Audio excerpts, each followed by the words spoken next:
इन्ना टोया मार के छिलके सारे जड़े ने इन्हों अस्सलाम वालेकुम दोस्तों। अज तुहानूं असीं विखाने कि जेडे छिलके वगैरह हुंदे ना, वेखो सब्जियां दे छिलके ते फ्रूट दे छिलके, इन्हों तुसीं ज़ाया ना करो। जिन्हां दे घर पौधे आ ना, ये पौधों के नज़दीक जड़ा थोड़ा जिहा टोया मार के ना उहदे विच इहनूं पूर दिया करो ताकि पौधे की खुराक बन जाए। यह तुहानूं हुण तरीका दसदे आ। वेखो इहदे विच प्याज के छिलके भी, सब्जी दे आ, कुछ फ्रूट दे आ, केले दे आ।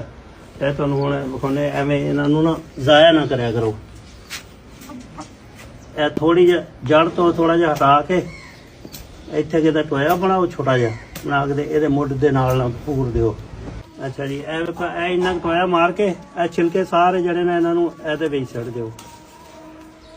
ਇਹ ਟੋਕਰੀ ਖਾਲੀ ਹੋ ਗਈ ਆ। ਵੇਖੋ ਇਹ ਸਾਰੇ ਛਿਲਕੇ ਥੱਲੇ ਸੁੱਟ ਕੇ ਤੇ ਇਹਨੂੰ ਉੱਤੇ ਮਿੱਟੀ ਪਾ ਦੇਣੀ ਹੈ। थोड़ी थोड़ी मिट्टी पै जाएगी, फिर जो पानी लगेगा ना तो छिलके जड़े गल जाने, गल के तो इन्हों की खाद बन जानी है। इस तरीके इन्होंने थले दबा दिता।